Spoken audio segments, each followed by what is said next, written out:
we are amidst a general total war between two systems of governance. So it's important to keep that in mind because it's systems. It's not nations. It's not, statesmen, individual prime ministers, presidents, and so forth. It's really systems. It That is a exacerbates great risk, point. Yes, go ahead. needlessly exacerbates the risk of everything. Mhm. And then let's also keep in mind that where they want to change the regime, normally what they would do is they would just kill the guy. An escalation of this insurgency in the United States and an escalation towards a civil war to, destabilize the United States, because this one world global order with the United States is a very powerful thing. Mhm. Without the United It's States, nothing. it's nothing.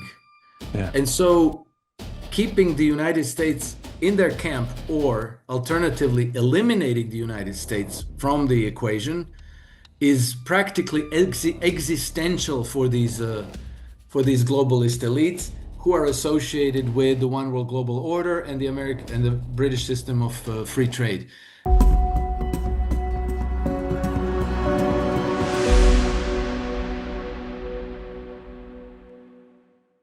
Alex Krainer, good afternoon or good evening to you, my friend. Really good to see you. It's been a little while. How are you? Great, Andy. Good to join you again. Warm greetings to our audiences. And my side, everything is good. Yeah, I'm pleased to hear that. Was telling you off camera, I was in your neck of the woods a week ago. Still, you're probably 10 hours away from where I was, but I was on the other side of the pond in your area, and it was really good to be there. But let's start with this. Really, though, this is set up really with there's two fractions in the world, for lack of a better word. Where are we with that? Then I want to start going through some specifics. So talk about that. Well, the events in the world seem completely chaotic and insane, uh, and largely driven by Donald Trump's foreign policy. Let's say that's how it appears Yes, today. right. But I think in order for us to understand how things stand, where we are, and where we're going, it's essential that we take the correct context. Yeah. And as I always like to underscore, uh, we are amidst a general total war between two systems of governance. So it's important to keep that in mind because it's systems. It's not nations. It's not, statesmen, individual prime ministers, presidents, and so forth. It's really systems. And if we go back to the 2021 Davos meeting, which was held in May that year because of the, pandemic and everything, um, George Soros was still active. He gave his traditional annual address to the grandees gathered at Davos. And this is exactly what he said, quote unquote, the world is increasingly engaged in a struggle between two systems of governance. And this is what's with us. This struggle has escalated since then. And what are these two systems? So, if you listen to George Soros, he'll say, well, it's between open societies and closed societies. And that's not entirely wrong, but then he tries to present these open societies as these wonderful democracies with, human rights and civil liberties and freedom of speech and all these wonderful things, democracy. Whereas the closed societies would be the autocracies and dictatorships in the world where, you have this rule of autocrats where human life isn't worth very much, where people don't have any rights, and, it's all sad and gray and drab and bad. Okay, so that's not exactly what it is. The In actual fact, what you have is a struggle between, let's call it the Western um, neo-colonial imperialistic system of governance against everybody else. So it doesn't matter whether you're talking about autocracies or dictatorships, or whether you're talking about democracies that want to be left alone and not make part of the globalist system, right? They want to be independent and sovereign. They're also under attack. So it's basically let's call it the rules-based global order or one world order against everybody else. So that's the political aspect of the struggle. But political struggle is always downstream of the economic and financial Yeah. considerations. So basically, the struggle is between the American system and the British system, right? So the American system is called, the national system of political democracy or Hamiltonian system after Alexander Hamilton, who was uh, the first US Treasury Secretary under the presidency of George Washington, right? Right. And the free trade system is the British system, which means open societies. You're open, meaning capital can flow in and out unobstructed, and goods can flow in and out unobstructed, meaning completely open trade, right? The American system of political economy, Hamiltonian system, is closed in the sense that you create a protective market in order to support your manufacturers and industry and your producers, so that they have a protected market, so that they don't have to compete with the low cost provider from wherever, Bangladesh, China, Pakistan, whatever it be, so that people can actually set up businesses, industrialize the nation, uh, and make money and provide employment, well-paying jobs to the people in the country, and rather than having to compete with the low-cost provider from anywhere, which means that the British system of free trade should actually be called uh, the system of the race to the bottom system. Hmm. Okay. So now the question for the past several months has been, where does Trump stand? Right? Because Hmm. again, we're talking about systems, not monoliths, not nations. The United States is not a monolith, so it's not correct to analyze anything by saying United States is doing this, United States is going there, right? We always have to think about these systems. So we have to ask ourselves, Trump administration, in which camp are they? Are they in the camp of the British free trade system, or are they in the camp of the Hamiltonian American system? And up until now, it wasn't exactly certain because, Trump gave a lot of signals that he wants to turn the United States into the world's industrial superpower, that he wants to industrialize the United States, that he wants to create jobs for American workers, that he wants to bring industries back into the United States and so forth. And this is why he's been pushing for tariffs as aggressively as he has been.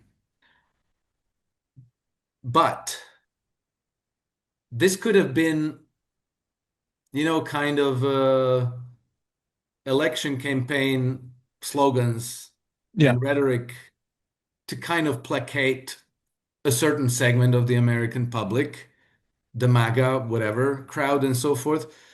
But it only became unequivocally clear in Davos last week because it seems that the whole the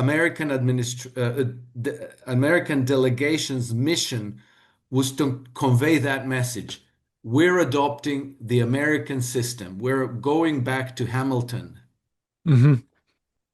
And That's a great so point. Go ahead. Go ahead. Trump Trump wasn't so clear on that point, but Scott Bessent was, Howard Mhm. Lutnick was, and particularly Jamieson Greer was the trade secretary, who gave a speech, like a half an hour presentation, in which he explicitly mentions Alexander Hamilton, George Washington, Abraham Lincoln, and his economic advisor Henry Carey, who actually put Hamilton's idea into a book that he published in 1851. It was called The Harmony of Interest, in which he explicitly says the world has a choice between two systems.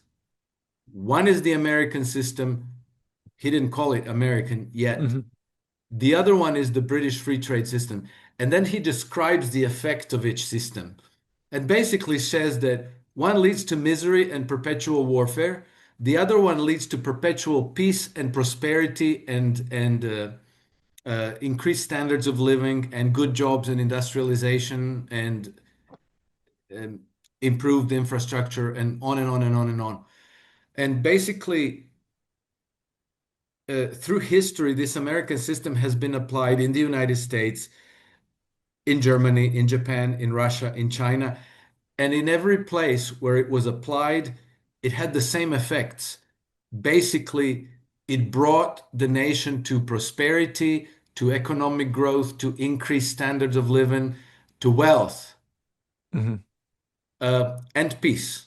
Whereas everywhere where they insist on the American free trade system, you have misery and warfare. Hmm. Because basically, like you're sitting in the United States. You might think that you know how to do something and you might want to start a mom and pop business. I don't know, making guitars or some widgets, whatever it be. But you're going to find yourself having to compete against Chinese products Hmm. or Bangladeshi products or South African products, and they're going to undercut you. Hmm. And so you're not going to be, if you want to sell a widget for $10, it costs you $8 to make it. And the Chinese come in and they're selling it for $5 and it's better than yours. You're dead. You don't have a business, you're not going to employ anybody, and you're just going to either find a way to engage in that trade, or you're going to go into politics, or you're going to be out on the street, Hmm. or you're going to become a lawyer and litigate, whatever conflict. Somebody spilled their coffee in their lap, and yay, we're going to court, and we're gonna skin McDonald's or whoever alive. Yeah. So well, that's where the United States has been pretty much since World War II. Hmm. And so the industrial base of the United States has been gutted. Hmm. Standard of living have not gone down. The infrastructure, I don't have to tell you. You can see. Yeah. Um, where China built like 35,000 miles of high-speed railways in the last 20 years, the United States built 100, and none of them are of None of any, them working. none of them are serving any useful purpose. No shipbuilding. Everything has been gutted. So, it's not just Trump. It's like a good segment of people who think in the United States, who are in the administration or near the administration, who are saying this isn't working.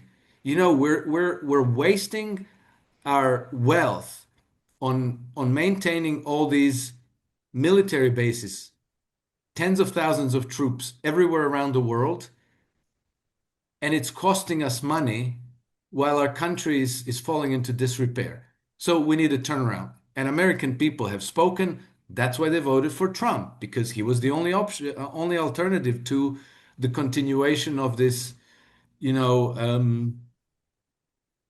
Clinton, Bush, Obama, Biden, and Harris would have been the fourth Barack Yeah. Obama administration, whatever. It's really party agnostic. It's the same party, if you would. It's just a system. They're all in part of the same Yes, system. yes, Yeah. and they are completely on board with the system of free trade, no tariffs, and warfare all the time because you have to enforce free trade. Hmm. All nations naturally want to protect their markets. They want to protect jobs at home, improve infrastructure, and on and on. And they can't do it because they're forced by the force of arms. And that job came to the United States. The United States is the military enforcement arm of the global free trade empire. And so Trump, it's clear now since Davos that Trump is in the camp of um, the American system, which is how do you call it? Compatible with multipolar integrations. Yeah. So what the Trump administration announced through various official and spokespeople at the beginning of this administration about a year ago uh, turns out to be actually true, their true intentions. Okay, now we have to also mention that this is not just up to the American people, a democratic choice of the United States citizens to choose the system of governance that they prefer. Because all eight American presidents who were either assassinated while in office or died under mysterious circumstances while in office, all eight of them were trying to implement the American system of political economy. Most recently, Kennedy, right?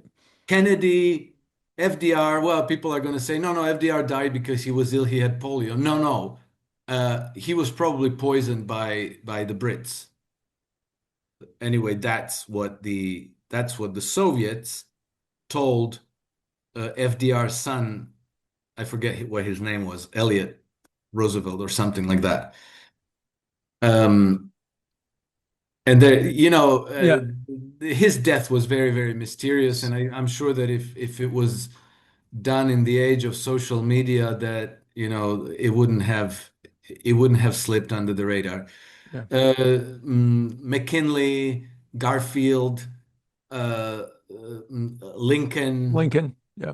Yeah, Alexander Hamilton himself was killed, Hmm. I think, at the age of 40 something or early 50s or something by Aaron Burr, who was a British agent. And after he killed him, he escaped to London and spent the rest of his life there. Anyway, and then, there's also the Civil War in 1860s occurred over this same conflict Hmm. because Abraham Lincoln had implemented the American system. The United States went basically in the first half of the 18th century went from a patchwork of disjointed British controlled colonies to an actual global power. Hmm.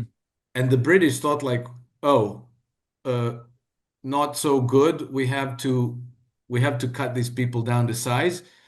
And so they supported the South against the North in order to break the union and have two weakened clients that they can pit one against the other. Typical arrangement that they had everywhere around the world where they wanted to maintain their hegemony. Hmm. So, if you choose the American system of political economy, the Hamiltonian system, there's a good chance that A, they're going to try to assassinate your leadership, B, that they're going to try to plunge the country into a civil war. We've already seen two assassination attempts on Trump. And now we're seeing social uprisings that seem to be very, very well organized, Right. strangely well organized, and they seem to be escalating. We had last summer we had No Kings protests, Hmm. which Hmm. is a strange thing in itself. That there is no king in the United States. Why didn't they stage that protest in Canada where the prime minister swears allegiance to the British king? Why don't they have it in Spain or Britain or Holland or Sweden or Denmark who They have actually a have king. kings? Yeah. No, in the United States. Isn't Yeah. that interesting? Right. And so, it turns out that all of these protests are very well organized, that they're very well funded, that they're always funded by the same suspect, the usual suspects, Yeah. who are, alleged to be champions of democracy.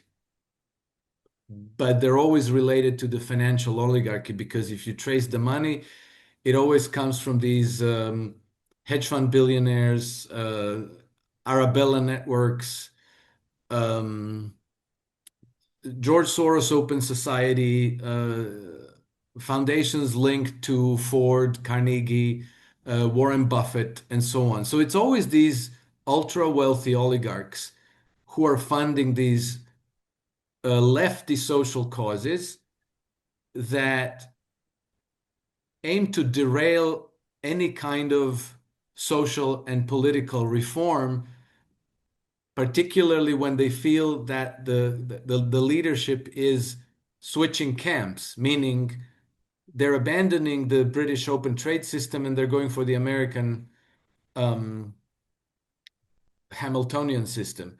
Mhm. Okay, so I think that's the foundation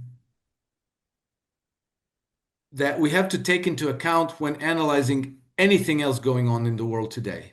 No, that's well said. I would agree. Meaning Venezuela, Iran, Europe, NATO, Ukraine, Russia, China, India, uh, all of it, all of it is downstream from this conflict.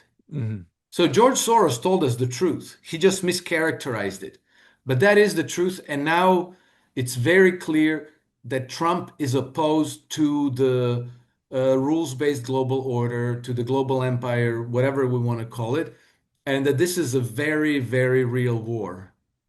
And that the war, the central battlefield, this is something that I've been writing about for years now, that the central battlefield in this war inevitably is going to be the United States of America, as it was 150 years ago. And interestingly, Andy, 150, 160 years ago, when you had the Civil War, Abraham Lincoln prevailed over South, Mhm. but he prevailed thanks to the intervention of Russian Tsar Alexander II. Gosh. Yeah, and his opponents were not just the South. Mhm. It was the British and the French, French. Yep. the leading colonial powers of Europe, who were backing the South against the United States and who already Okay. had troops ready in Mexico. So the British had troops in Canada, the French had troops in Mexico, and they were ready to intervene. And they Yeah. were even planning to stage a color revolution in the United States. Kind of what we have Because right now. Go ahead. yes, and then Russian Tsar Alexander first refused to participate in the breakup of the United States because he was offered to come on board with the French and the British and the Vatican to break up the United States. And on the contrary, he sent his Baltic fleet to New York in September 1863, and his Pacific fleet he sent to San Francisco. And they anchored there and they stayed there for 6 months. And this kind of checkmated British and French intervention, which would have broken the Union and defeated the North, most probably.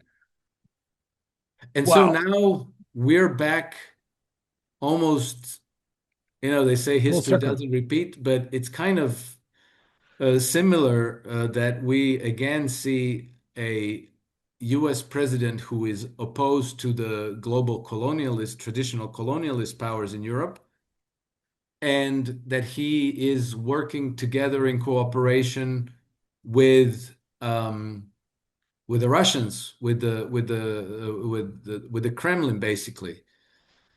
And so who knows? I really do sincerely hope that we will not see a repeat of a civil war in the United States, that these civil disturbances, social revolts, whatever they are at the moment, insurgency maybe, that they will be nipped in the bud, that they will be limited in how much damage they wreak in the United States.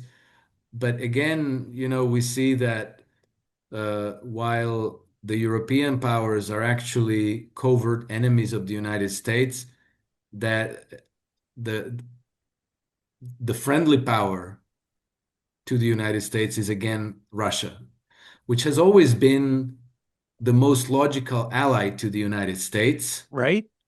But now, as the reality of all these uh, geopolitical tension is coming into the light, now we recognize them for what they are rather than for what they're brainwashing Perceive. us to think. We see that Britain and France are not friendly powers to the United States. Russia is a friendly power. And in a way, I think the same is true for China, but this is a new element in the relation in the whole geopolitical equation because, 160 years ago, China was on its knees, completely destroyed by the British through two consecutive opium wars. Mhm. But today, China is a superpower, and China, I think, is keenly interested in uh, Trump administration succeeding. And I know that this is very difficult because there's a lot of psyops and there's CCP this and the Chinese that and fentanyl and blah, blah, blah. Uh, this is not official Chinese policy.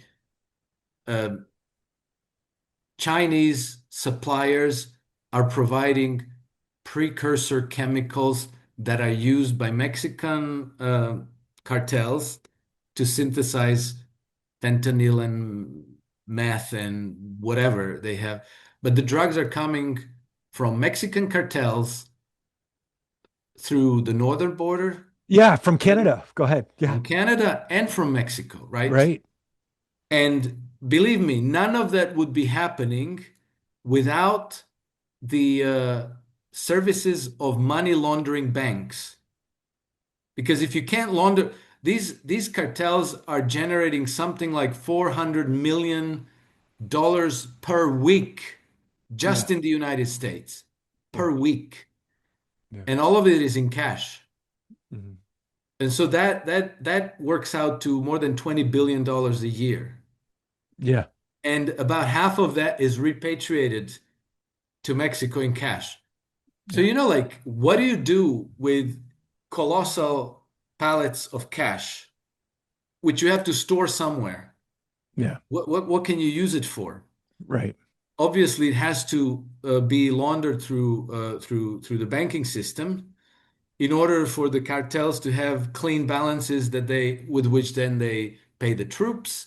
They buy submarines and helicopters and rocket-propelled grenades and all kinds of high-grade weaponry that they have so that they can even fight Mexican government military. Right. Okay. So, uh, it's It's a lot, I it's a know. lot. Well, and it's mind blowing, but it makes so much sense. But that's what Davos was about recently, is a breaking away from that. Yeah. Okay. And then I would, what is, and I would agree. I would agree with just about everything you said. I'm trying to figure out what I disagree with on, and I can't think of anything. But what I'm trying to say is the perception is this rivalry between, and this is perception, this rivalry between the US and Russia and also China, but they're actually friendly nations. I don't want to say friendly, maybe sympathetic, right? So, what is that all about with Greenland? Because we're being told that that is a defensive posturing. That's really defensive posturing, like a buffer between us and Russia. And then what is that about with Maduro and Venezuela? Because what we're being told that is, going to shut off oil to China because that's heavy crude. Where does that play in the chessboard? I'm trying to figure out what's really happening with all of that, if that makes sense. Yeah, okay. So this is very complicated, and it took me forever to kind of try to digest the information because we have to look at what happened, but we have to also consider what didn't happen.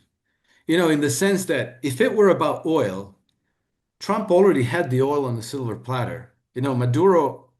Trump has been saber rattling in the Caribbean for 4 months before he went in and took out Maduro. So he could have had the oil without a shot being fired. And, you know, the military intervention, the abduction of Maduro, if we believe the accounts of what went down, was an incredibly risky operation. Yeah. why would you do that for the oil when you could have had the oil For free. in a deal? Yeah. Because you were risking, maybe two, 3 dozen U.S. special forces killed, maybe a ship sunk with maybe a few hundred or a few thousand sailors dying. That's just like a completely unreasonable risk for something that you could have had otherwise. Hmm. Um, the drug aspect doesn't make sense either because No. the if you wanted to tackle the drug thing, which the United States is doing, then your suspect number one are the money laundering banks, and they know this because Hmm. like I listen to interviews with U.S. officials who are on top of this situation, and they know that like there's a whole bunch of Canadian banks that have large operations in Mexico and that are laundering money for the cartels. So this is known. TD Bank, I think it's TD stands for Toronto Dominion Bank, Hmm. got slapped a $3.5 billion fine for money laundering because they were busted. But there's other banks as well involved. And in fact, the famous HSBC case from 2012, that was money laundering. Then there was Yep. Wachovia and Merrill Lynch and Deutsche Bank and Credit Suisse and UBS. Like practically all of these large um, global sys- systemically important banks are up to their eyeballs in laundering money for drug cartels and terrorist organizations. And the American administration knows this. They know this, and they've been investigating this. Okay, how does this explain the abduction of Maduro? It doesn't really, because your suspect would be the banks, and then Mexico, and then Canada, and then Ecuador, and Venezuela would feature very, very low on that list of Hmm. priorities to tackle. Hmm. Um, I finally came to the conclusion, Andy, and this will take people by surprise, takes me kind of by surprise, but that's the only coherent explanation that I can come up with, is that what Trump did in Venezuela actually is preempt a regime change coup. Okay? Here's why I think that. Yeah. Tell me. Because Maduro had the last elections that they had was, I think, if I remember correctly, June 2024. Hmm. And a lot of these usual suspects in Europe, the British, uh, G7, gave explicit statements that they do not consider Venezuelan elections legitimate, and they do not consider Nicolas Maduro as the legitimate president of Venezuela. Hmm. So that was kind of a signal. We don't Hmm. accept this.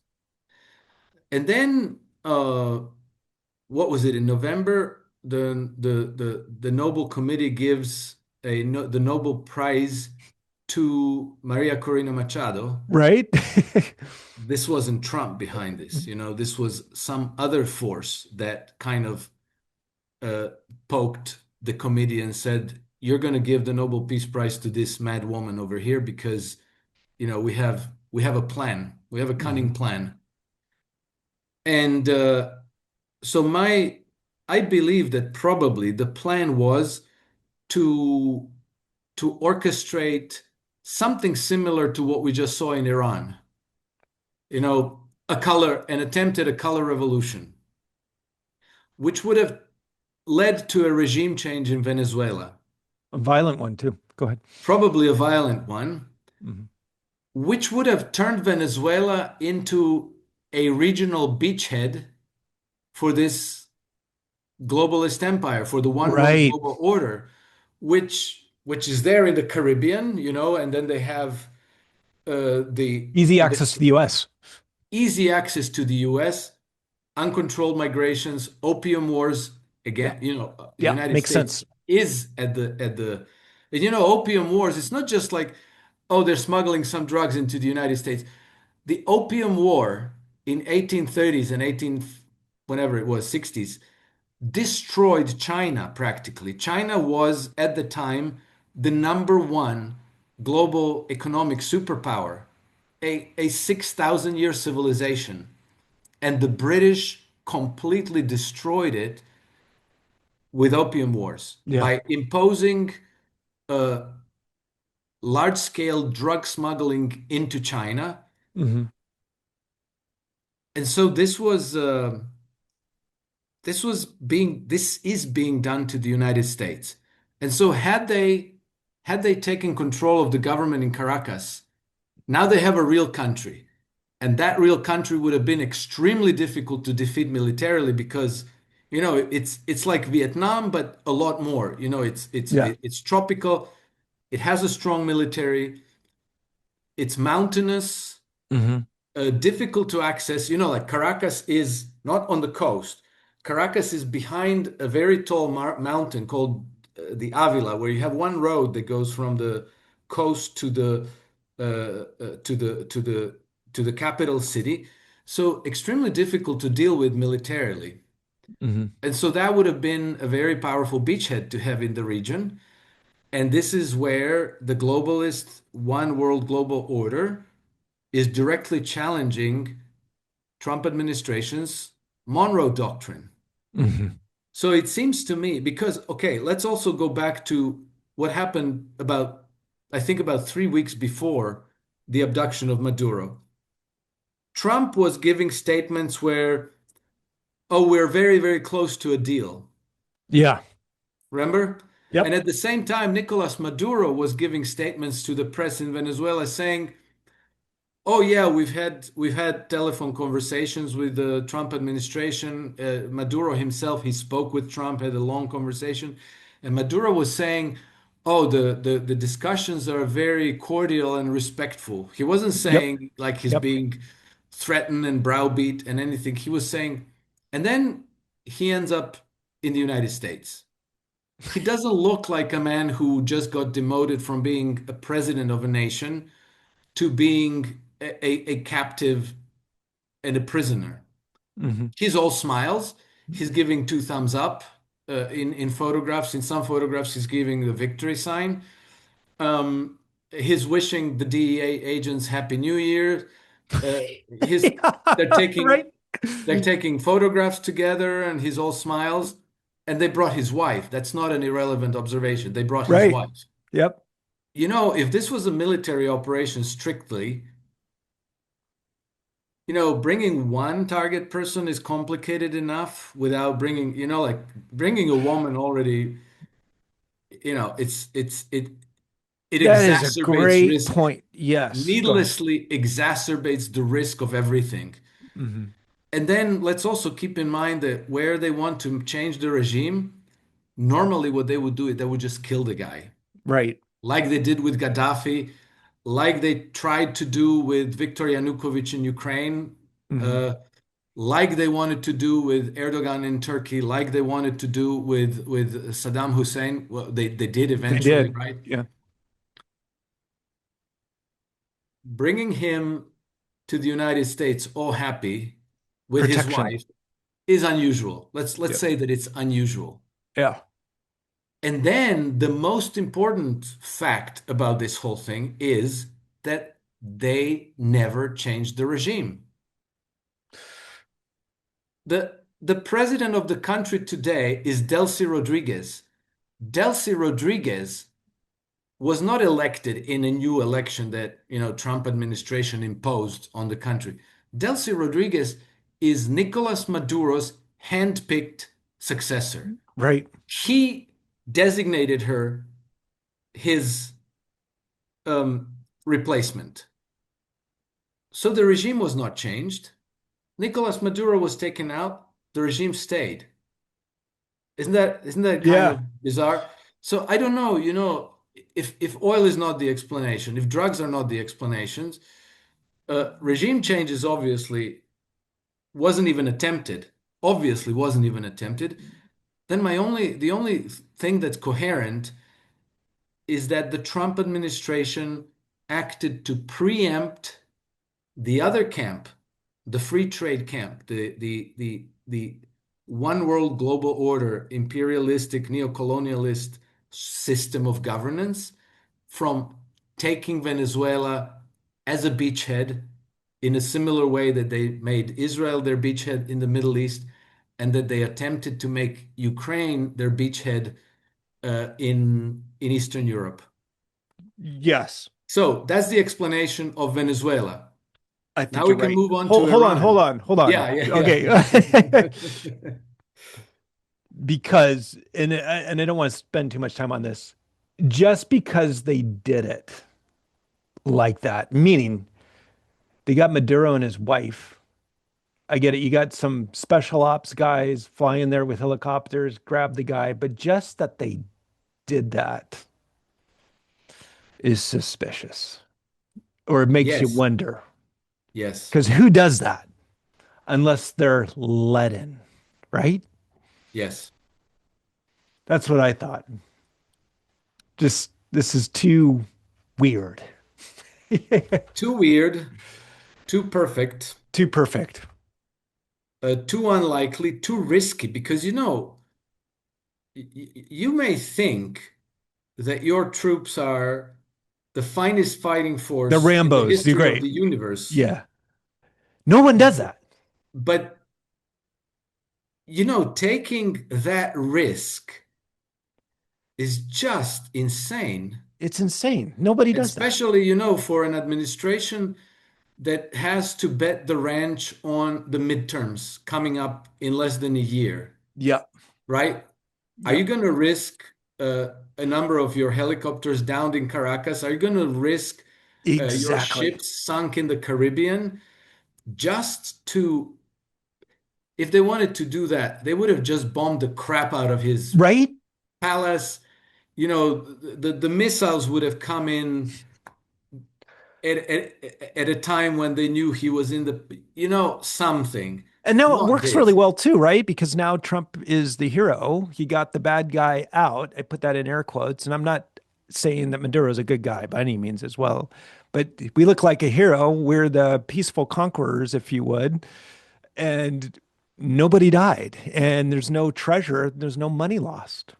Yes. No, there's money gained There's money gained. because Trump then Exactly. went like, look, this whole operation cost us a lot of money. We want 50 million barrels. And they said, sure, you got it. Which Exactly. tells you, which tells you that Venezuela is such a soft target that if he says, I want 50 million barrels of oil for free, they go like, you got it, Mr. President. Yeah. And now when you look at everything that Trump says when he talks about Venezuela, he always goes out of his way to praise Delcy Rodriguez, Yeah. to say that she's a great leader, that they have great cooperation, that they're working together, and that it's going to all work out really, really well for the American people and for the Venezuelan people. So, like the whole thing, either they are crazy or the the purpose of the action was to preempt Venezuela falling into the hands of the other camp. Yeah. It makes sense, Alex. Well, And okay. then Go ahead. that same conflict between two systems, Andy, offers a coherent explanation for Yes. Greenland and for Iran. I want to go there. Yeah, let's go there. Let's go to Greenland, then go to Iran. Okay, So, so we have to go back to August of last year, meeting between Putin and Trump in Anchorage, Alaska. yeah, my home state. Uh, One of the things that we know that they discussed was strategic cooperation in the Arctic. Yep. Now, if you look at the Arctic, if you look at the top of the planet, Alex, my the mind Ar is getting blown. My mind is getting blown. Go ahead. yeah, you didn't buckle in, you didn't put your Oh, this seatbelt is on. great. And I'm gonna interrupt you too. I thought it humorous. What was it? That Germany and France sent 15 troops?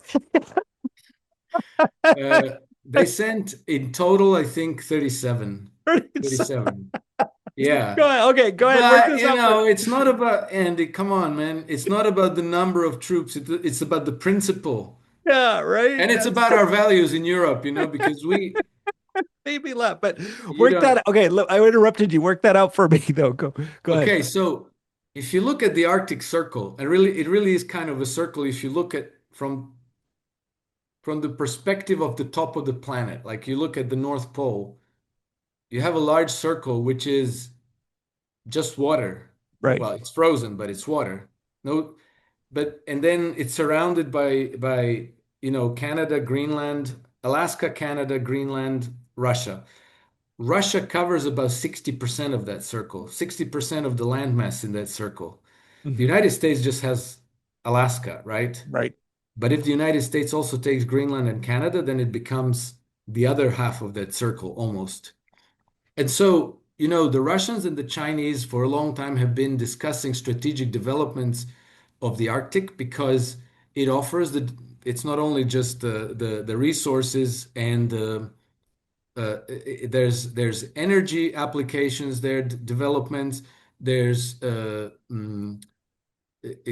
communications developments there, and there's also the trade routes. So Yeah. the Arctic trade routes is an alternative to the Suez route.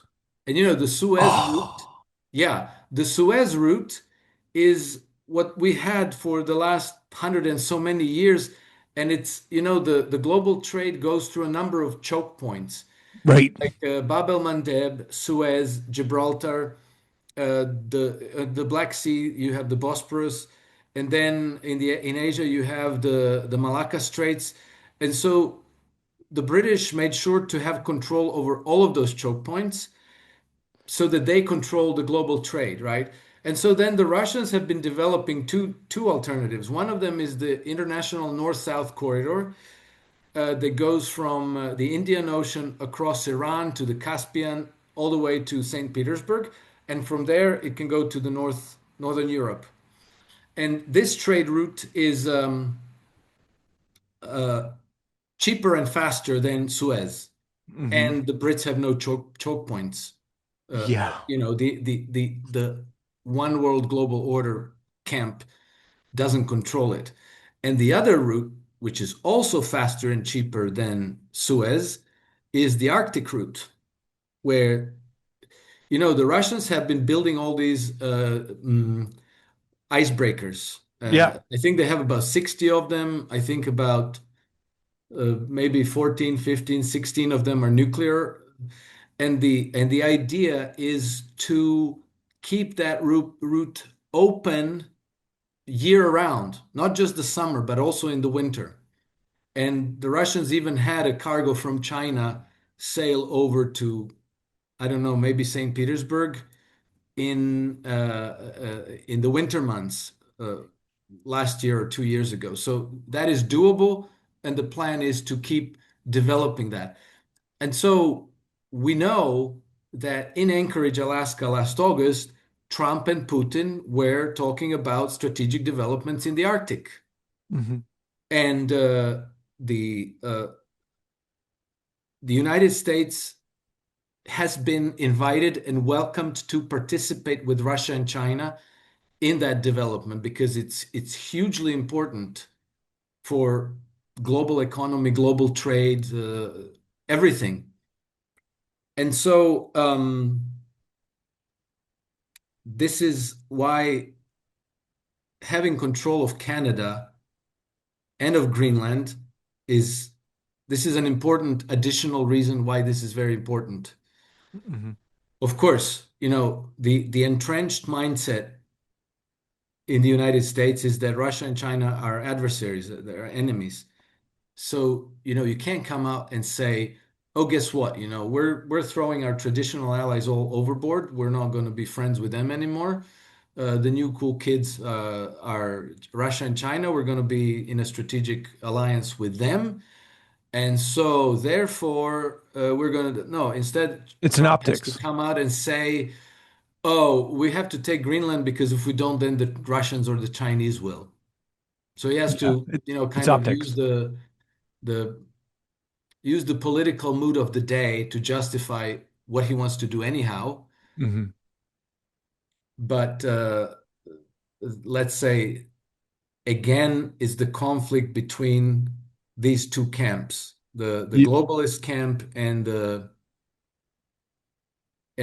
what should we call it? The multipolar integrations camp. Yeah, and that would make sense with really what's going on in Western Canada with like Alberta, and becoming much more friendly to the US as opposed to Ottawa, correct? Yes, yeah, and the conflict with Canada is something that's probably coming to the fore, something that's going to be escalating, but I think possibly also a conflict with Great Britain because they are the how do you call it? The money. They are the leaders. They are the lead. The the headquarters, the seat of power of Hmm. the new global order, or the free trade system of the world is the city of London. But then also, it's in the United States. This is why I say it's not correct to analyze any nation as a monolith. The United States is In New York or there are opposing factions in the United States, right. not just one. And so uh, this conflict could lead to a civil war as it did 160 years ago. Hmm. But the what is clear today, since Davos last week, is that the United States has declared itself to the whole world that it is going to implement the Hamiltonian system and abandon the global system of free trade. And Yeah. so that then and again, this is big, this is huge. Yeah. It's many American presidents have been assassinated over this. The Civil War has been instigated over this 160 years ago.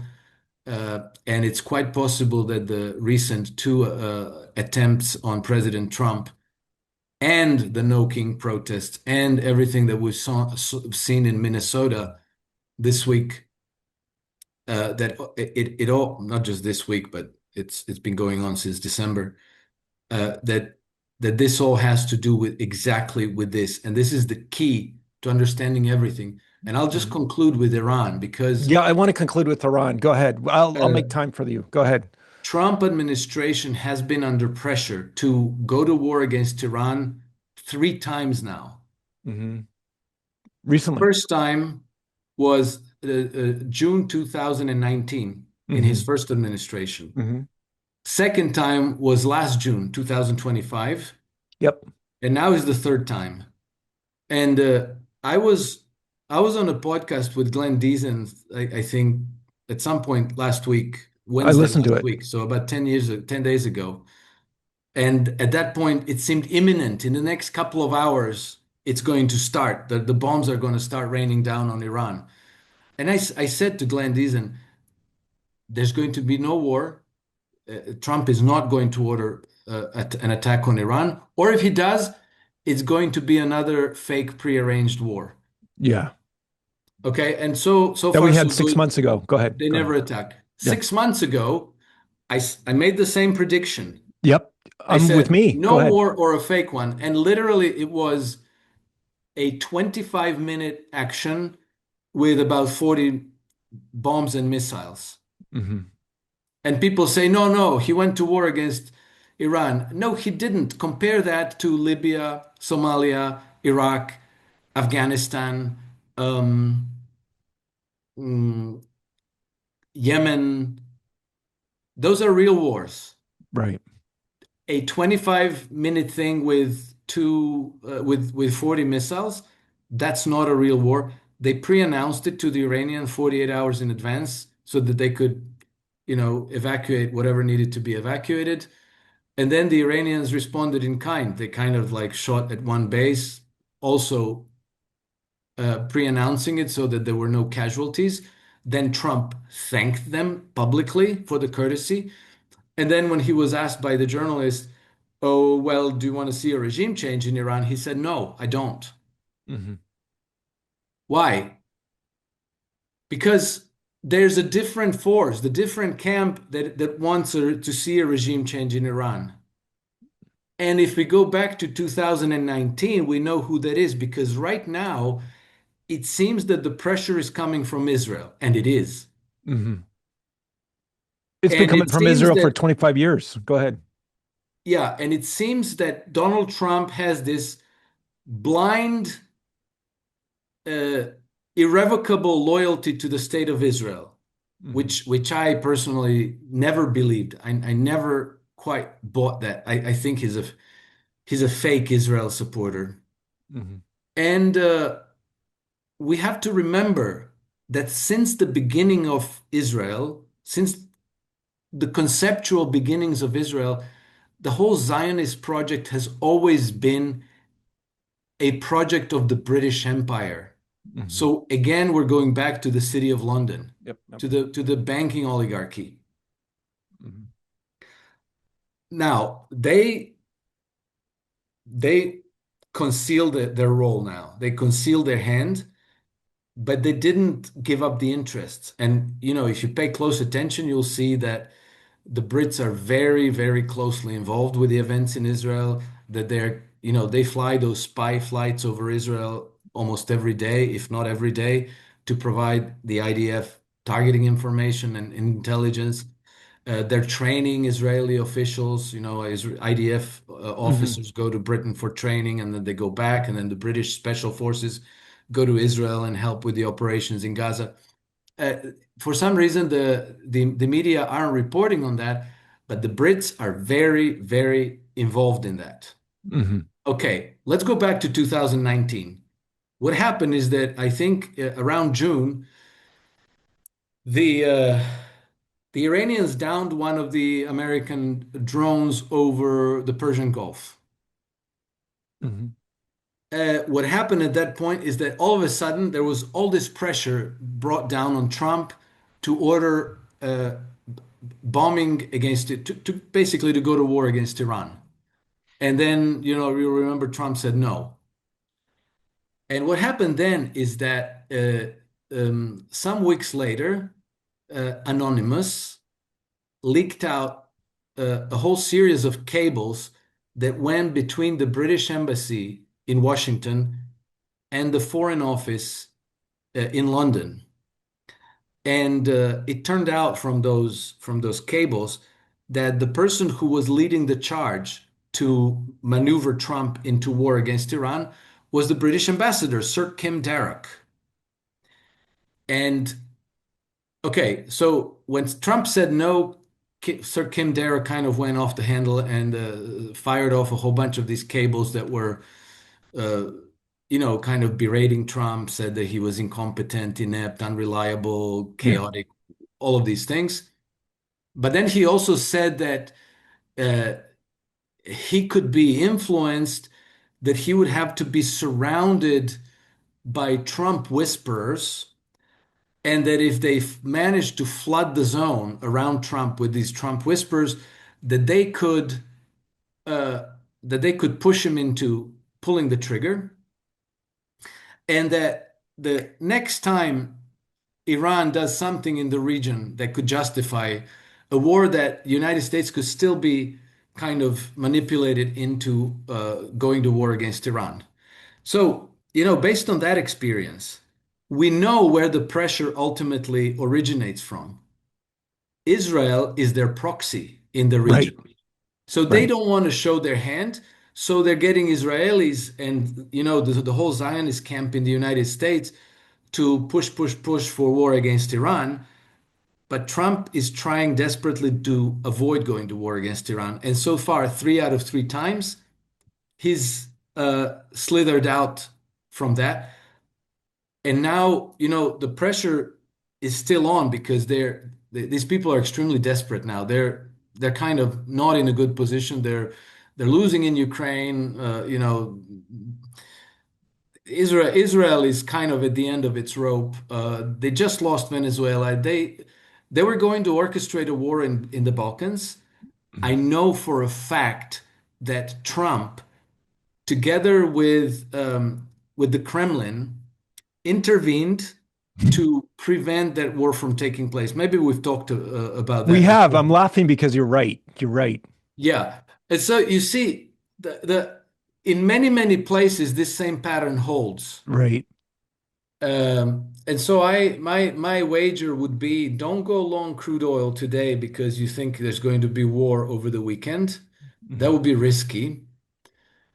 Um, if there is war, I expect that Trump is going to launch another, World Wrestling Federation Yeah, bomb the hell out of type of a somebody, but fight. it's A lot nobody of that screaming, happens. lots of fireworks, and nothing really. Right. Yeah. And the real conflict is between the two systems of governance, and the real danger is assassination of Trump or an escalation of this insurgency in the United States and an escalation towards a civil war to, destabilize the United States, because this one world global order with the United States is a very powerful thing. Mhm. Without the United It's States, nothing. it's nothing. Yeah. And so keeping the United States in their camp or alternatively eliminating the United States from the equation is practically existential for these globalist elites who are associated with the one world global order and the American and the British system of free trade. This is why they hate Trump, they hate his tariffs, um, they hate the multipolar integrations, they hate that the United States now has a working relationship with the Russians, uh, and on and on and on. So anyway, that's all I had to say about that, I'm afraid. Alex, that's fantastic. It's fantastic. And my only regret is I don't have you on more. I know we're both very, very busy, but wow, Yes. this is fantastic. Alex, how do people find you? What's your Substack? And to all my viewers and listeners, I am a subscriber, a paying subscriber and supporter of Alex.